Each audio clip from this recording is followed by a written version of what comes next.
নমস্কার, আজ এসেছি তুমলিংয়ের ভিডিও নিয়ে। দার্জিলিংয়ের খুব কাছে নেপালের এই গ্রাম থেকে কাঞ্চনজঙ্ঘার অসাধারণ সুন্দর দৃশ্য দেখতে পাওয়া যায়। শান্ত, নিরিবিলি আর নির্মল পরিবেশে প্রকৃতির মাঝে শুয়ে বসে কিংবা আশেপাশের পাহাড়ে পাহাড়ে হেঁটে বেরিয়ে দুর্দান্তভাবে দিনটা কাটবে।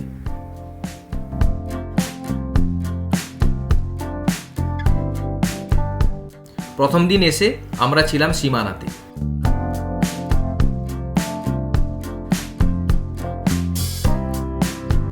নিউ জলপাইগুড়ি রেল স্টেশন থেকে মিরিক পশুপতি হয়ে সীমানার জামলিং শেরপা হোমস্টেতে পৌঁছাতে লাগলো প্রায় 3 ঘন্টা। হোমস্টের ছাদ থেকে অসাধারণ সুন্দর সানরাইজ দেখা যায়।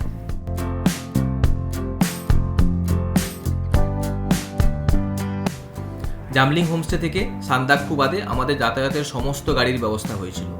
তুমলিং যাবার গাড়িও এখানেই আসবে, মানেভঞ্জং যেতে হবে না।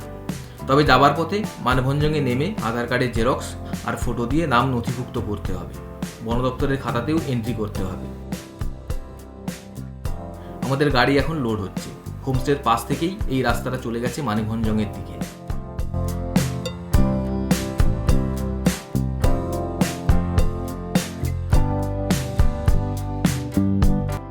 মানেভঞ্জং পেরিয়ে এখন আমরা চলেছি তুমলিং। 13 কিলোমিটার রাস্তা, লাগবে ঘন্টা দেড়েক। প্রতিটা বাঁকে গাড়ি অনেকটা করে উপরে উঠছে আর মেঘগুলো সব নিচে চলে যাচ্ছে। চলার পথে গাড়ি থেকেই দেখতে পাচ্ছি কাঞ্চনজঙ্ঘা।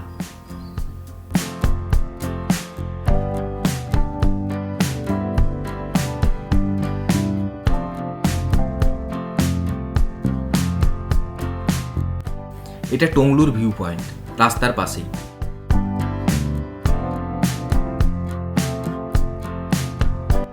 মেঘের উপর শুয়ে আছেন স্লিপিং বুদ্ধা। অসাধারণ লাগছে দেখতে। নিজের চোখে না দেখলে এই অনুভূতি বোঝানো অসম্ভব। এখান থেকে 5 কিলোমিটার ট্রেক করে নেমে যাওয়া যায় ধোত্রে। আমাদের প্রথমে ট্রেক করে ধোত্রে থেকে এখানে আসার কথা ছিল, কিন্তু পরে আমাদের 3 বছরের ছোট্ট পুচকি অ্যাড হওয়াতে সেই প্ল্যান বাতিল হয়েছে।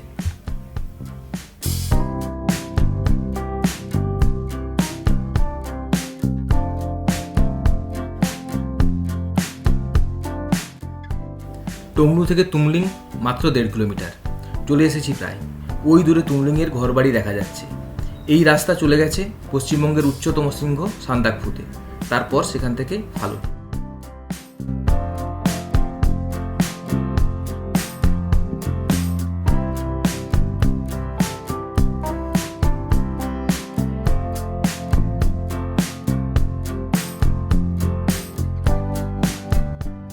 এই হলো তুমলিং। সমুদ্রপৃষ্ঠ থেকে উচ্চতা প্রায় 3000 মিটার বা 10,000 ফুট। মানেভঞ্জন থেকে তুমলিং অবধি রাস্তা বেশ ভালো, সহজেই পৌঁছে যাওয়া যায়। সামনেই কাঞ্চনজঙ্ঘা, দুর্দান্ত পরিবেশ।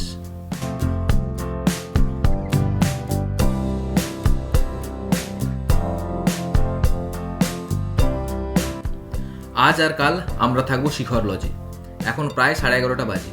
চেক ইন করে একটু ফ্রেশ হয়ে আশপাশের পাহাড়গুলোতে আমরা একটু ঘুরে আসব।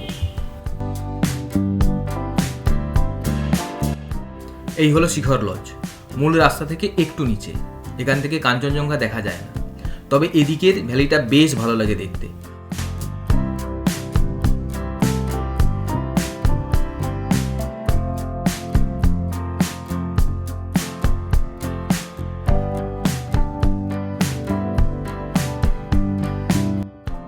অনেকটা খোলা বারান্দা আছে।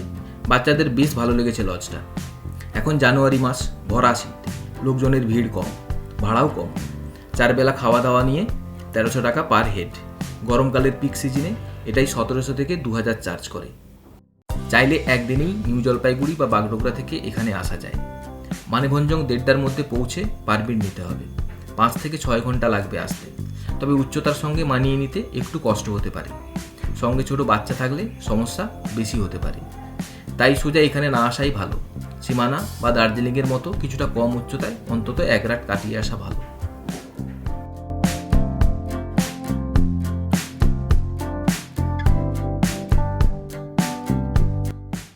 সব মিলিয়ে বেশ মনোরম দৃশ্য।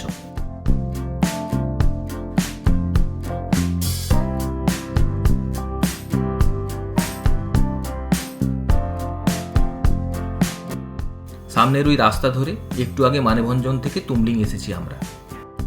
ওই পাহাড়টার ওপাশে টুংলু।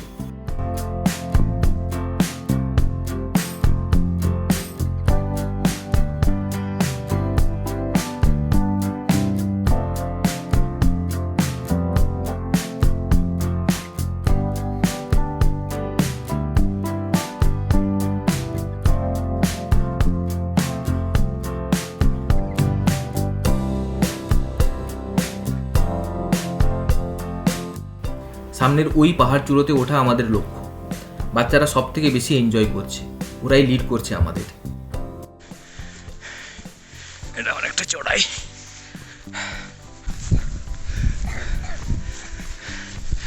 বাবরে, মিষ্টি উঠলি কি করে এখান দিয়ে? হ্যাঁ,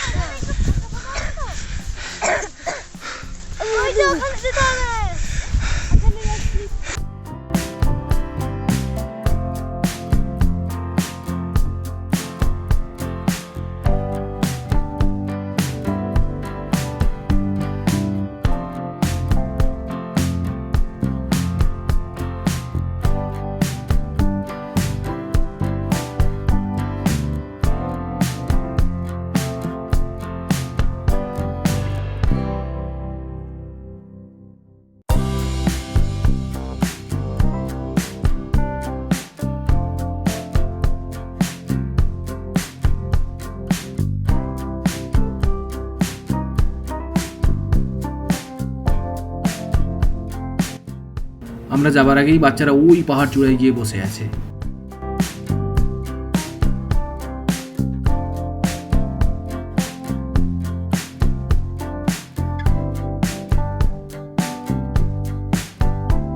ঠিক যেন কেউ একজন শুয়ে আছেন। একদম বাম দিকে মাথা কুম্ভকর্ণ, মাঝে পেট কাঞ্চনজঙ্ঘা, আর একদম শেষে পা পাণ্ডি। লোকে বলে স্লিপিং বুদ্ধা বা ঘুমন্ত বুদ্ধদেব।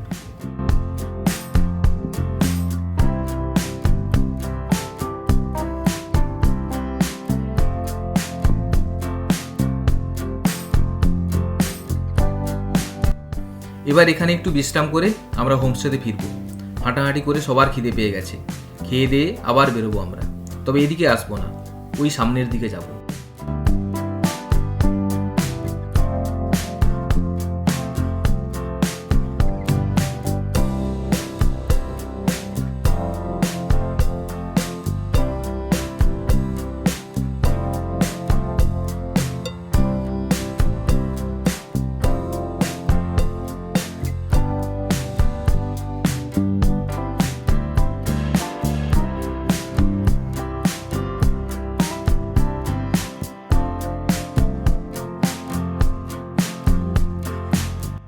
লাঞ্চের পর আবার বেরিয়ে পড়েছি আমরা।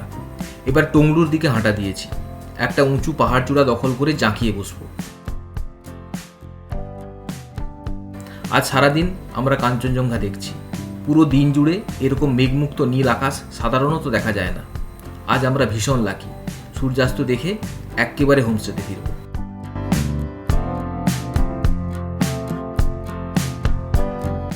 ওই উপরটায় বসে আমরা অপেক্ষা করব সূর্যাস্তের।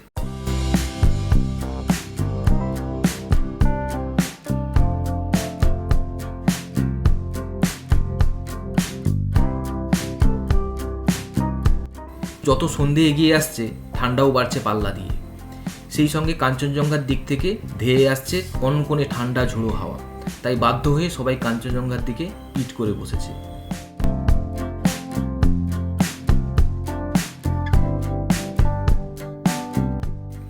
চারপাশে সূর্যাস্তের লাল রং ধরেছে, কিন্তু ওই পাহাড় চূড়োতে আর বসে থাকা গেল না।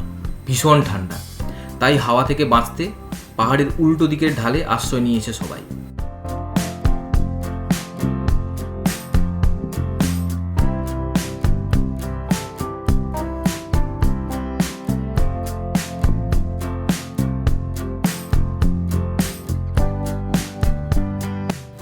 সূর্যাস্তের শেষে কাঞ্চনজঙ্ঘাও কেমন যেন ফ্যাকাশে হয়ে গেছে। দিনের শেষে ক্লান্ত শরীর নিয়ে আমরাও এবার ঘরে ফিরব।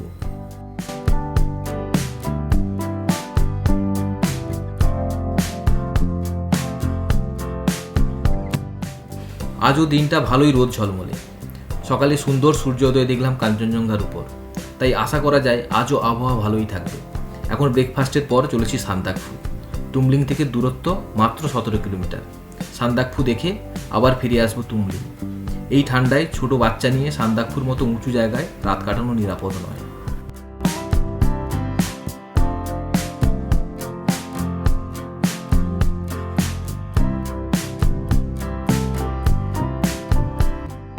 কায়াকাটা অবধি রাস্তা ভালো ছিল, তারপর এই জঘন্য অবস্থা।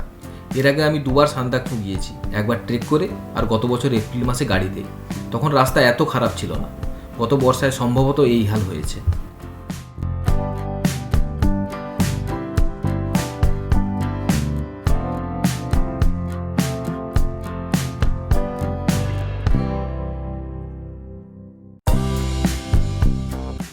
খুব দরকারি একটা মেসেজ।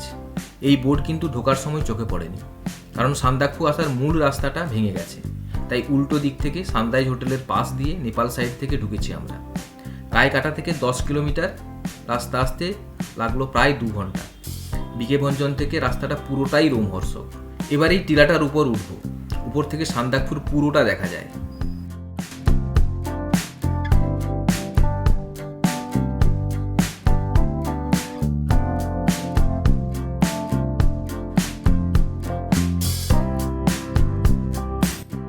টিলার উপর থেকে নিচে সান্দাকফু দেখা যাচ্ছে। ডান দিকে সানরাইজ হোটেল।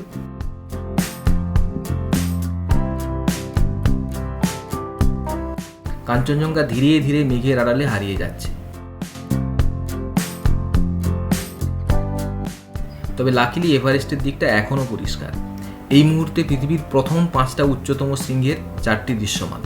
ডান দিক থেকে মাকালু, মাঝে এভারেস্ট, তারপর লোৎসে, আর কাঞ্চনজঙ্ঘা তো আছেই।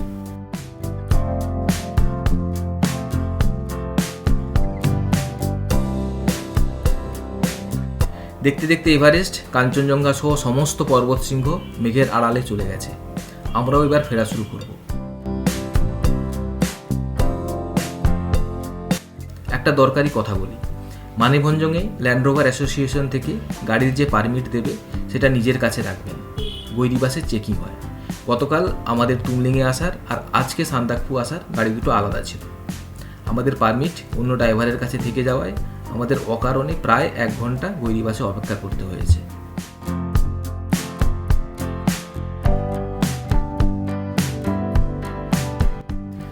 আজ আমাদের ফেরার দিন।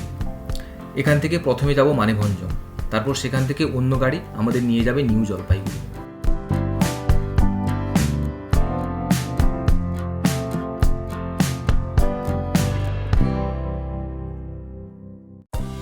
যাওয়ার পথে এই পাইন বন বেশ দৃষ্টি আকর্ষণ করছিল। ফেরার পথে তাই একবার দেখে নিলাম এটা।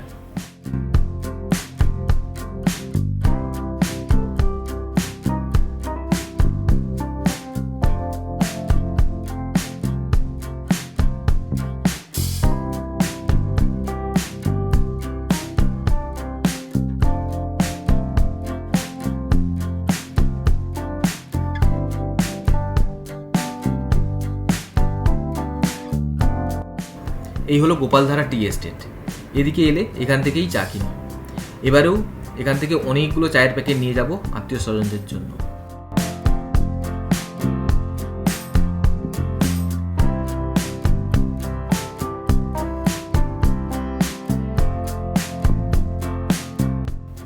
এই ভিডিওটি দেখার জন্য অসংখ্য ধন্যবাদ। ভালো থাকবেন সবাই। Bye bye.